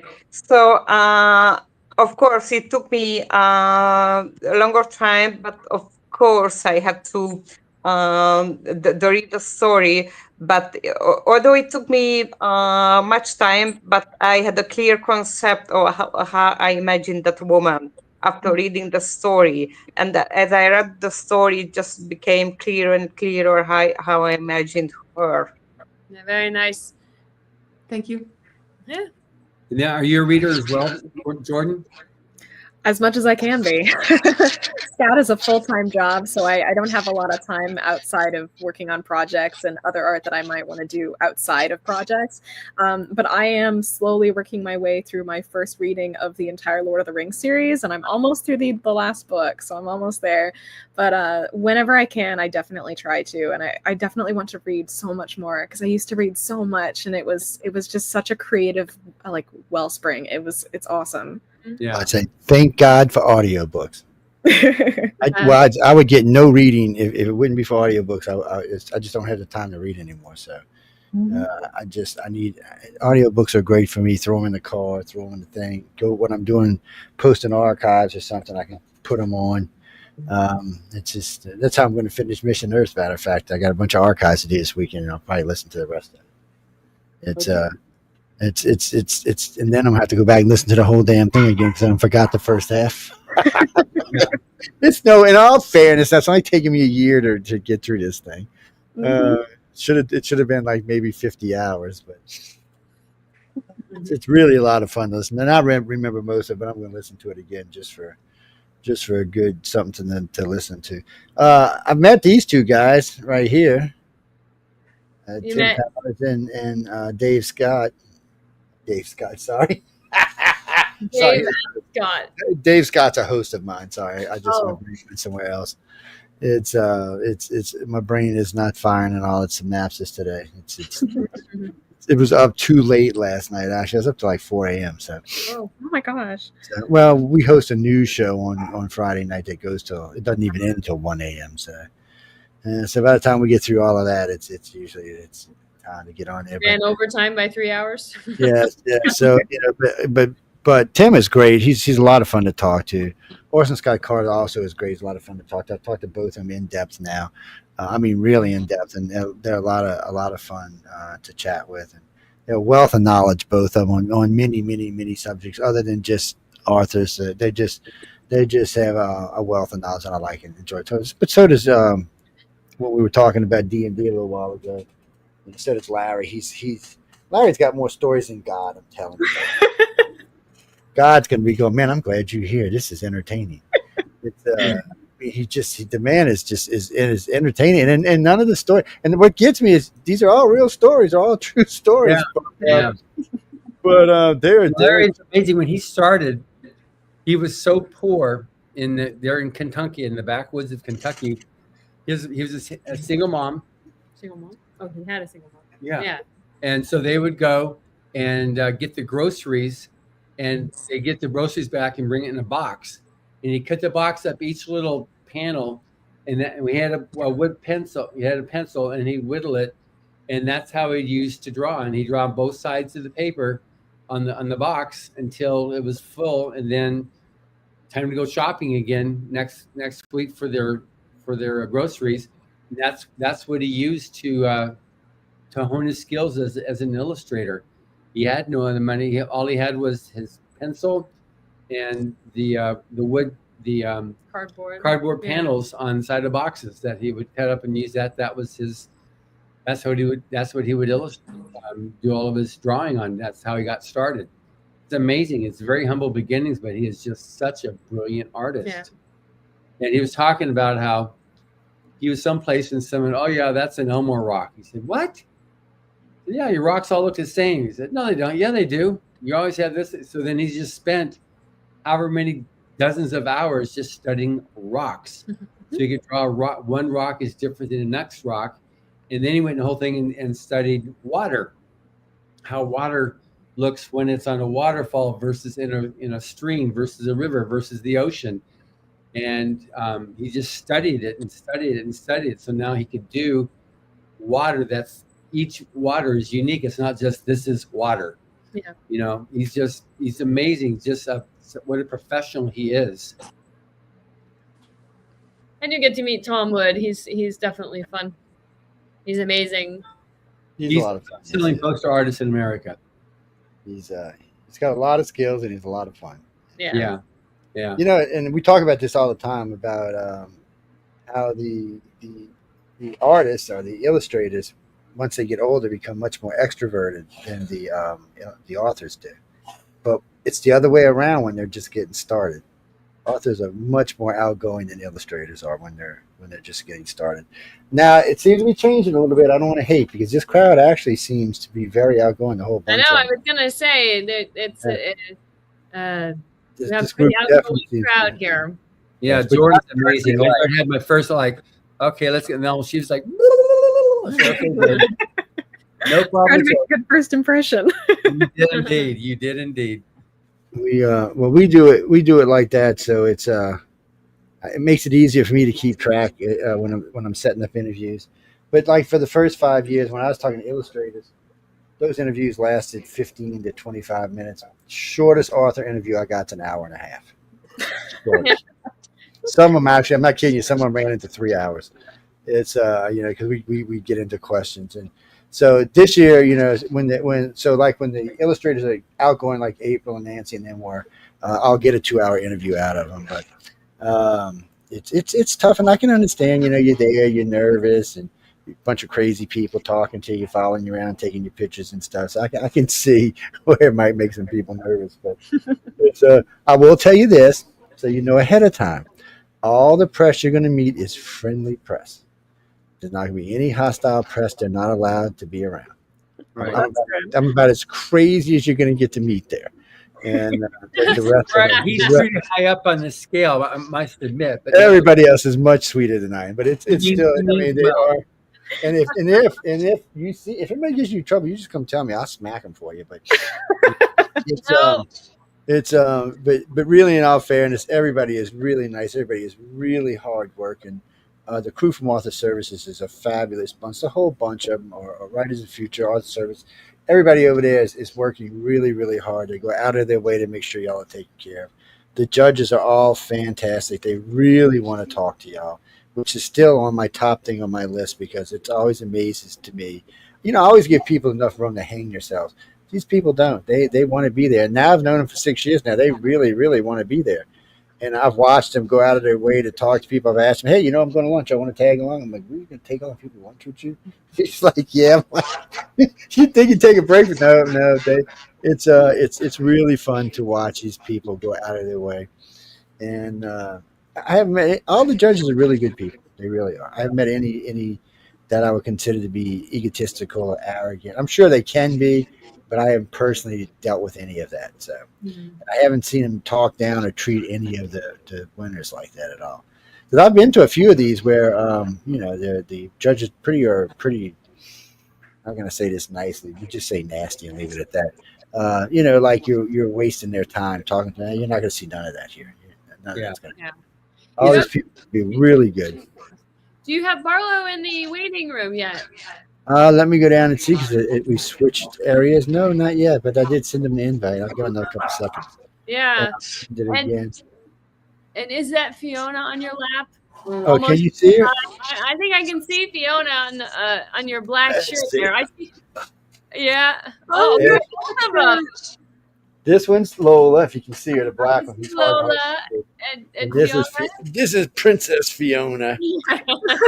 I knew I was seeing something, but I thought it was like a glove or something. I was like, that looks like a creature. You got both of them on your lap. That's so funny.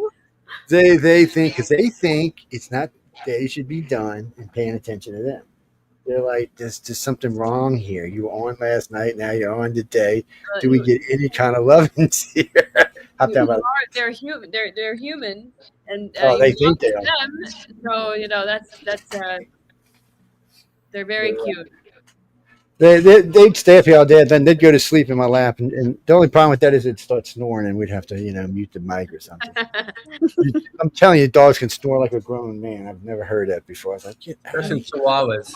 I know, man. They're just loud. Black, when 4 o'clock this morning, she got out of bed. We got stairs so she can get in. She starts barking at me. I'm like, what do you want?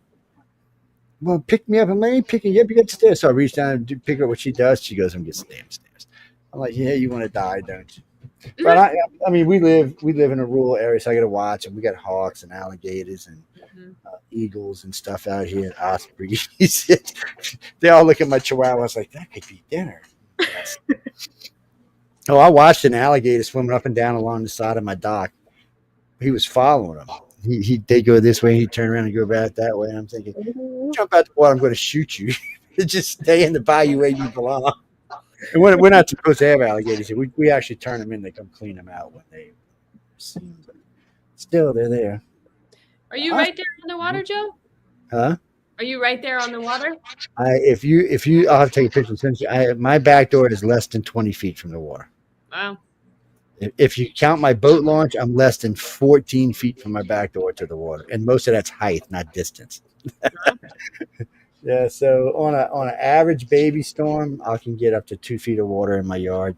Like for Zeta, when I ripped my roof off my house, 9 feet of water. Wow. Oh my gosh.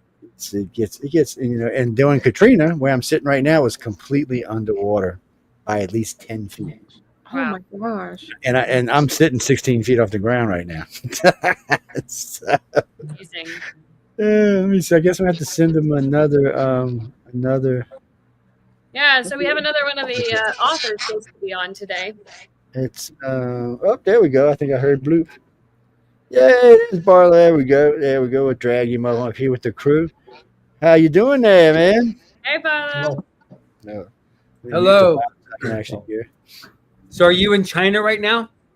Yes, I'm in northeast China. Wow. Ah, nice place to be. You like China? It's nice over there. China. We've got London, or we got just outside of London, and we've got Ukraine. No. No. Hungary. Hungary. Bad, Hungary, no, Ukraine, whole different part of the world. Well, we have wow. We're from all that's over the very- place right now, and then Yeah. we're in LA, which is its own country. And then we got Texas and New Orleans and Mississippi, so it's a little bit on the strange side around here tonight. Mm-hmm. So what you doing in China?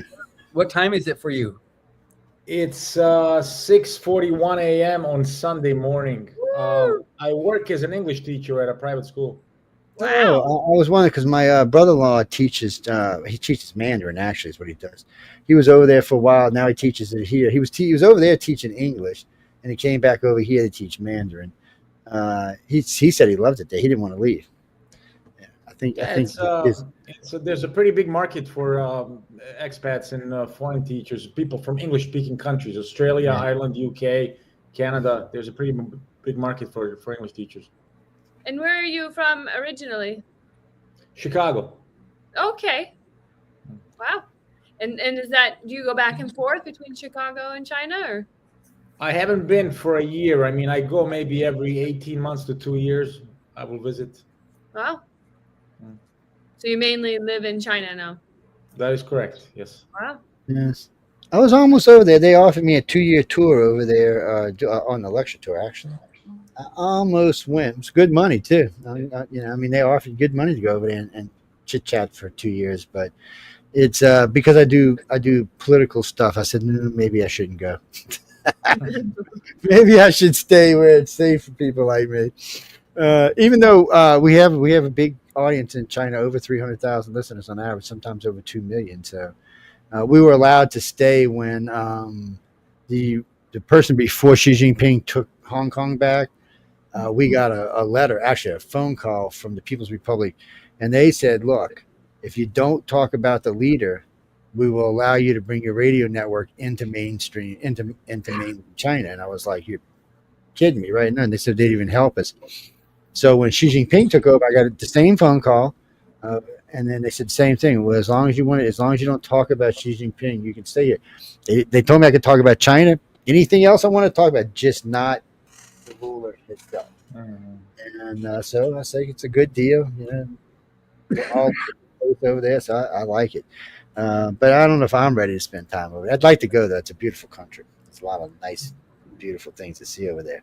A year, huh? So you're in one location, right?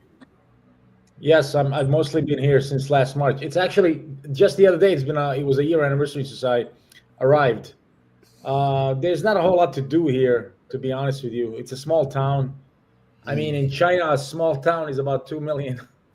I was thinking when you said that. So, there's a metro system in this city. There's no subway. It's the first Chinese city I've been in that I lived in. It doesn't have a subway. Yeah, that's weird. And the weather is also a lot colder. I used to live in Shenzhen before, which is a city on the border in the south. The borders of Hong Kong. That was my first thing. You're a teacher, and your story is also about a class. Takes place in a class, right? Yes, that's correct. Yeah. Okay. Now I get the connection. It's a very good story. Thank you. So what's your favorite genre to write about?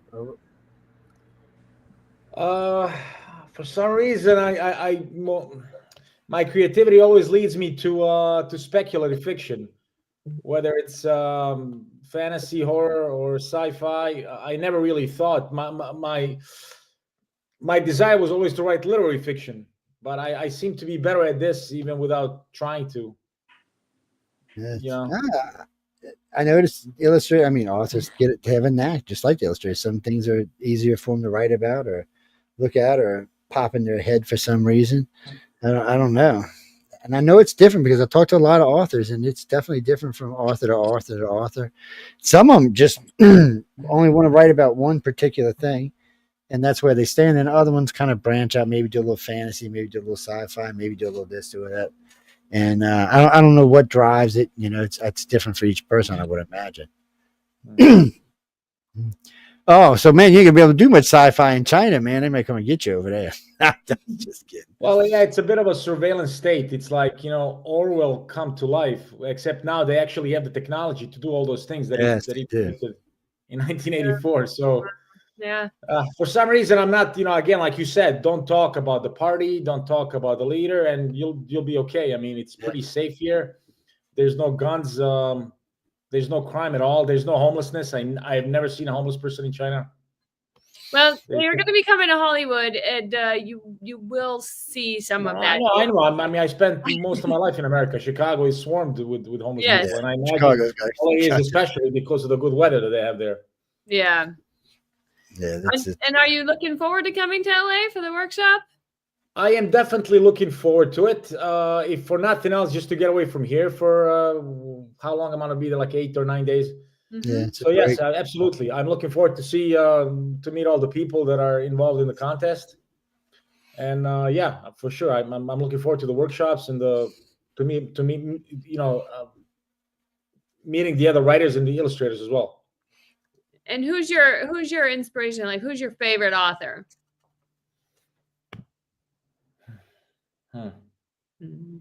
I would say among the modern ones, I like George R.R. Martin stuff the most.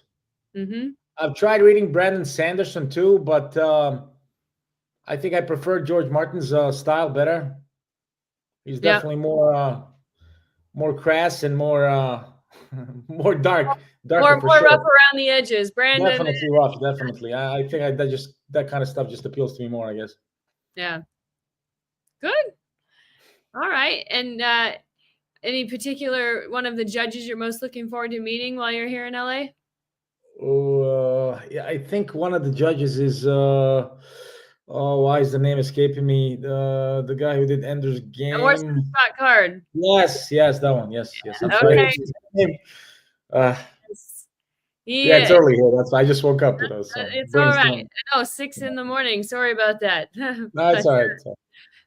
Good thing we had you on at the end of the show, not the first one up. That's true. Good point. Yeah. Well, Carmen's usually pretty good about that kind of stuff. Yeah. He usually tries to pay attention anyway, but when you're doing all overseas, it's not always that easy to do. It's I get a lot of guests out of Hong Kong for different things. As a matter of fact, I just got through doing a BTC thing from Hong Kong, which drove me to drinking. I learned more about Bitcoin in an hour than I've learned in the last 20 years. Bitcoin, huh? Yes, and I own some Bitcoin, so it's I was just like, really? Yeah, I want to come on and talk about Bitcoin. I'm like, how much can you talk about Bitcoin? Oh, apparently you can talk about it a lot. I'm just giving y'all fair warning, man. But for some reason, I get a lot of requests out of Hong Kong and Beijing for airtime about BTC. They're big into it over there for some reason. But I also get a lot of spiritual stuff, and I get a lot of paranormal stuff. Really? Weird, yeah. And paranormal's touchy-go-y in Hong Kong. I mean, well, in China for some reason. Some places it seems acceptable. Some places not so much. And I don't live there, so I don't know. But I got a lot of friends over there, and a good friend of mine, Kim, she's an investment banker over there. She tells me all the time. She says, "Oh, I have to go do everything." And one time, I bring a friend over who's he writes ghost books, and they almost put us both in jail. I'm like, for what? She said, told him leave. I said, well, there had to be something else in the book other than God. I mean, China is pretty steep in tradition, so I'm thinking it had to be more than that. And she said, I don't think it was. I'm like, well, that's not good. But I know I get a lot of UFO stuff comes in from over there. I get a lot of people sending me stuff about UFOs. I get requests from the government on documents we have ever since I spoke. I gave testimony to the U.S. Congress. I get all kind of countries ask me if I'll come over. I'm like, not so much. So I was pretty much told not to. I'm not kidding y'all. The Senate pretty much told me. Wow. Actually, the Pentagon said, we thank you for the 3 days you've spent with us and putting you through all this and being hooked to a polygraph machine the entire time. But we would prefer if you did not speak to other countries like this, even allies. That was the exact quote. I was like, okay, that's fine by me. It's not if that's up to them. I mean, they paid me good money to be there for 3 days, and I was the one that suggested the polygraph. I was like, give me a polygraph. Cook me up. See, that's something you can write about right there, man. Somebody should write that book, right? Maybe you should write it, Joe, and submit it to No, I can't write it. But I got the imagination if it stays in my head. If I try to, this is the real problem for me. And maybe some of you authors understand this, but my brain goes and my fingers go. And for some reason, it's just somewhere in the middle, it gets messed up. Like I'll forget paragraphs that were in my head that never actually made it to the computer, stuff like that. And sometimes if I don't read, if I'm not paying attention, I go like 2 or 3 pages. It's like jibber jabber because I'm missing stuff that should have been in there. I don't know how y'all deal with that. My brain just works way faster than my fingers do. And even when I use voice, when I'm talking, for some reason it seems to be more of a distraction than a help. So I leave the writing to the authors and I do the radio and TV. That works good. There you go. You can promote them. You can put them on the show. Right. Speaking of that, now all three of y'all can touch this question, and we've talked about this many, many times ever since Jeff Weiner brought it to my attention 5 years ago, is AI. Have any of y'all been affected by AI? Or do you think it's going to affect y'all in the future? I know it's a tough question because it's in the air right now. It's kind of iffy skiffy. Ladies first. We'll start with Jordan. She's all smiling down there, so we'll get her first. Well, for me, AI is nothing to smile at because it is a real threat to the job that I would love to do. AI can work way faster than I can, and a lot of companies will choose AI over people until they realize that the human spirit is really what matters with illustration. And I don't know how fast it's going to take them to understand that. Well, I'll give you some good news about that. I do some work I've actually done work for a couple of police departments and some other stuff on showing people what the difference between AI and a real artist is. But the main reason why is we've had a couple of cases where people have used AI to stage something. So AI, unfortunately, is not as perfect as they'd like it to be. It has issues with fingers and hands and tips and toes and other things and teeth. It's got issues with some stuff. Plus, my biggest issue with it is it's stealing your work in order to work. So right now, and I don't know how they're going to fix this, the only way for ChatGPT or any other AI to come to life is to absorb itself into the internet, which, of course, is all of our work. It's everybody who's put anything on the internet, it's now going through your work and is now using your work. So I think that's my biggest problem with that. I think if we were being compensated or paid for it, it might be a little less hateful. But I don't know. What you think over there, Mr. China? I do think that it is obviously it's a threat to many other professions. But it will eventually catch up to our own. I just don't know how far away that is. Yeah, I do believe that it will be an issue. I'm with you on that. Andrew, what do you think, man? Yeah, I agree. I mean, I've seen it more, I think, with art than I have with writing so far. But yes, because their stories we're not going to. I've read a couple of AI stories. It's like, oh, we got a beginning and there's nothing in the middle, and then we got something at the end. It's going to get better, but it's still got a long ways to go. But unfortunately for the illustrators, it's if there's banners on this network that you will see that came from AI, not because we wanted them AI, because the people we were using to make them used AI to make them. And so I was like, matter of fact, there's one on UFO on the cover that was a test project when Jeff Weiner came on and said, hey, look, there's all this AI, let me show you. And he said, he made a paragraph and it comes up with almost a perfect banner. I mean, that banner, I'm not kidding you. For me to have that banner made, it would have probably cost me $5,000. And and then I started feeling guilty because I got a lot of friends in the business. So I was like, well, I can't, I gotta use the people. Matter of fact, I could have had AI do my website, but I went ahead and hired 2 people to do the website. That's good. Yeah, we added to the rules in both Writers and Illustrators of the Future that we do not want AI. We want the human creation. And that, like you said earlier, AI is nothing without the artist putting into it first? One thing, when I was in college and I had a college student's budget, I would go to the store and I had 99 cents to buy a poster. And so that's what I put up, and I tape it up onto my wall in my dorm. And, you know, Did it look like that a bit, like at a Jordan's wall? but it was, you know, it was a copy of the triptych. You know, I loved it. It was just like, it was amazing art, but it wasn't an original piece. There's no way I could afford that. Mm-mm. But getting older, you know, more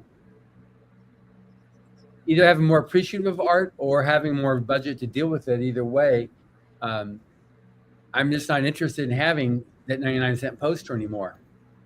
You know, and the same thing with, I read a lot, and you know, you've got your rudimentary writing, which you can get, and if you're not a reader, maybe you're not going to notice it, but I have to read a book a week for the podcast, and so I can tell the difference between like someone who's got their wits about them as an author versus someone who's not, and you can tell the difference. There's a very sense of creativity, and there's a rawness to it. There's all types of things that makes it stand out. It's not smooth around the edges, and it pulls me along. There's that human element that makes it, that creativity that shines, that something like, if I take an article I write and I put it through Grammarly, it grinds down everything. So it's very smooth. Okay, we have no this, no that. Okay, may I suggest this, may I suggest that? And it makes it very, maybe correct, you could say, but it's not enjoyable reading. It's now proper. And so that's one thing I see that. You say, no, you may not suggest this. Just tell me if there's any typos. Thank you. Yeah. So that's the thing that I see with AI, what it does. There's value to it, and I know some people like the idea of the prompts. Some people like the idea of coming up with, you know, the different elements to start off a story or a painting or art. But I think at some point when you're good enough, you're able to actually just create. And if I see something from Jordan and then I see something from, you know, ChatGPT, I mean, just from looking at your art, Jordan, it's like it's just so much better. You know, you've devoted a life to your art, but you're good, you know, and you've you know, your stuff is intriguing. I'm like, wow, what is that? And Echo really gets into, because she even gets even more. You can even see for her, especially with oil and with anything with a brush. Oh, she's a you can see the actual individual brush, you know, hairs, and you don't get that with a computer. It won't show you that stuff in the fine detail that you can get with a real life artist. You will not get as good as it is right now. You're not going to get that unless you just take a picture. Mm-hmm. And Barlow and Andrew, you're safe for a little bit because AI story is pretty much stuck right now. Yeah, they suck big time. Yeah. It's but I'll tell you what's going on. And you know, a good friend of mine who owns a gaming company down here, and I tell the story all the time, but what he's doing is, originally when he came down here 12, 14 years ago, he came in hiring everybody at $125,000 a year, his illustrators, his story writers, his board writers, his tech people, the whole 9 yards. So then he learned about AI. So him and I were out at dinner one day. He goes, well, you know a lot about this. Let's talk about it. And I said, what are you going to do, fire everybody you got? He's like, no. He said, I think after the conversation, you know, I had a couple weeks ago, he said, I think I'm going to do this different. So his plan is, well, actually he's already done it. He's already produced two games, by the way. So in the old days, it would take their company 5 to 7 years to produce a really good game. It could be as low as 3 years, but those are crappy games. Now what he's done is, so he'll get his storyboard people to do all the story work. Then they'll give it to the illustrators, and all the illustrators will put everything together. And then they'll give it, and they'll say, okay, this is what we want. We want you to watch AI and make sure everything's going the way it's supposed to go. So instead of getting rid of their illustrators or their authors or anybody else or code writers, they decided they're going to be the AI babysitters, because AI is not perfect by any means. So now, instead of taking 3 to 5 years to produce a game, the last game he produced was in 11 months. It's already sold 150,000 copies at like $70 a copy. He's already made with the game because it only took 11 months to produce. He's already paid for the game. So from now on, he's pure profit. Where before it would run him 5 years, it would take him 3 to 5 years just to pay the game off, and then it was profit. So this way, it's much easier. He doesn't have to get rid of his people. He thinks it's going to work better this way. So he said, we'll use AI for all the mass production stuff, and we'll still use real people for all the creation stuff. And that's where he's staying. He's not going to change it. And I've heard a couple other gaming companies talk about that. Just recently, I heard Intel talking about it. They're talking about doing the same thing. And pretty much, I guess this way it guarantees you keep your people and you get to produce everything at a much faster rate. We'll see how it goes. We'll see how it works long term. If the production of the games is still the same quality and so on and so forth. But I'm waiting to see. I don't get time to play games anymore, so I'll have to wait and let the youngins tell me how they're doing. Yeah. What is it, Jimmy? Your camera just went off, Joe. Did I must have kicked something. I don't know what that was about. Well, we got a lot of really bad weather going on outside right now, so I don't know what's going on. We got many. John, how many times did you submit to the contest to win? Or Barlow, sorry, Barlow. Oh, I'm sorry. I want to say I started in 2022, and maybe I missed 1 or 2 quarters, so about 2 years. Huh? Great. I am kind of curious though as to like how many people on average submit each quarter. Well, we don't really like to give the numbers out. That's a secret, but it's a lot. It's a lot. It's thousands. Okay, that's a secret. All right, we get thousands every quarter. Thousands. Yeah. Okay. From all over the world, right? Yeah. Oh yeah. Okay. Oh yeah. Since I've known them, their overseas winners have increased quite a bit. Yeah. It's not that easy to win, people. I'm just telling y'all, you got to keep. I mean, I know people. I've done a lot of interviews, and most submissions for authors run around 14 or 15, somewhere around there. Usually somewhere, over 30 in their age. But illustrators, it's different. Usually, it's a little faster for illustrators to get in. But a lot of the authors I talked to, still, some of them were 20, 25. Hell, one of them was 46 entries before he got in. So. How about you, Andrew? How about Andrew? How many times did you submit? Well, I thought a bit silly now, but it was my first shot. Oh, see, that happens too, and it does happen. Not as much for authors as it does for illustrators. Though. Yeah, illustrators tend to win first shot more times than authors do. Yeah. Yeah, I track it all just because I just like stats. I can't help myself. We do stats on everything. We just got through 18 months of election stats. We just like doing stats. It's one of those things we enjoy doing. I know we got to get out of here real soon, but you're going to see all of us down there. There'll be a lot of people bugging you, wanting to talk to you. Lots of time to talk with the judges, in class, out of class. I mean, they're all really nice people. All of them are very approachable. So, if you see somebody standing around, as long as they're not in the middle of something, they have no problem talking with you. That's really truly what they're actually there for. Yeah. And actually, and I always said there's no such thing as a dumb question. Well, I think they agree with me because I've heard a few dumb ones and they still answer them. Thank you. So, Barlow, one question. I've heard some dumb ones. Do you speak Mandarin? I speak enough to be able to communicate at the restaurants with taxi drivers, in the stores, supermarkets and such, but basic communicative stuff. When they speak really fast, I cannot really understand it. Oh, I know. And being a teacher, I understand that I have to speak very slowly to my students for them to understand me.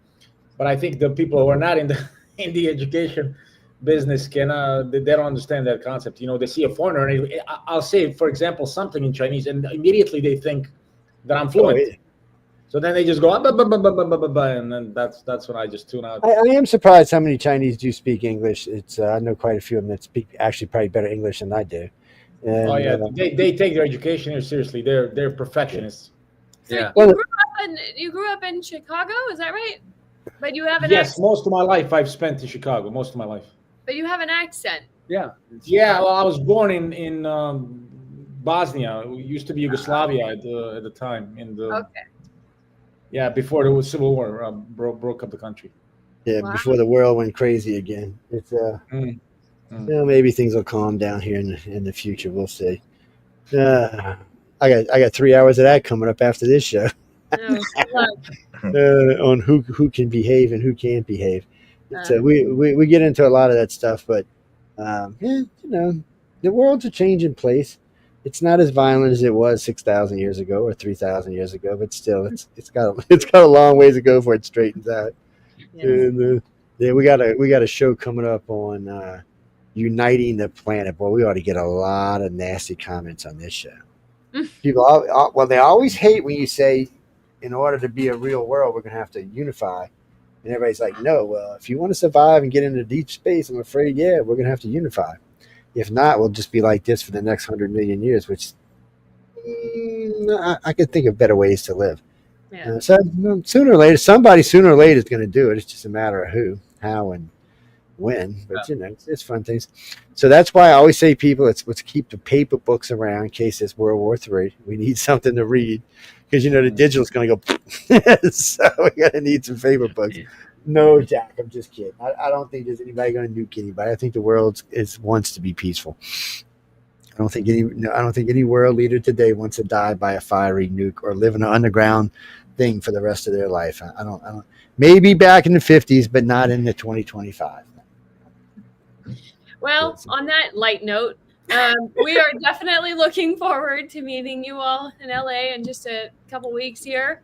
2.5 weeks, I guess, start arriving. So, we're definitely looking forward to meeting you here, and hopefully you have a great time.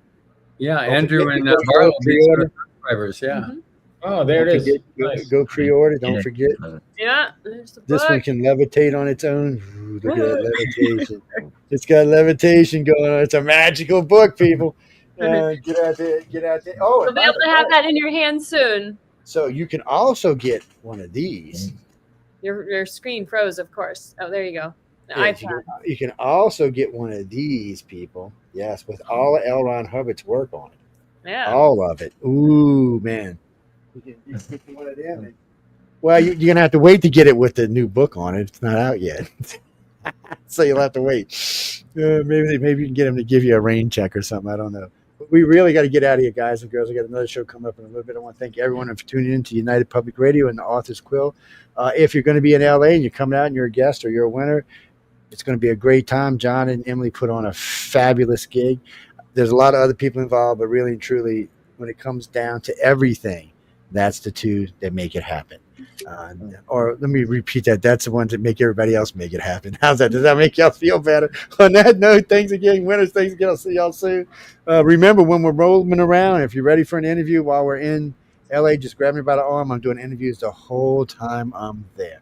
On that note, good night and stay tuned for the chat with the maniacs of United Public.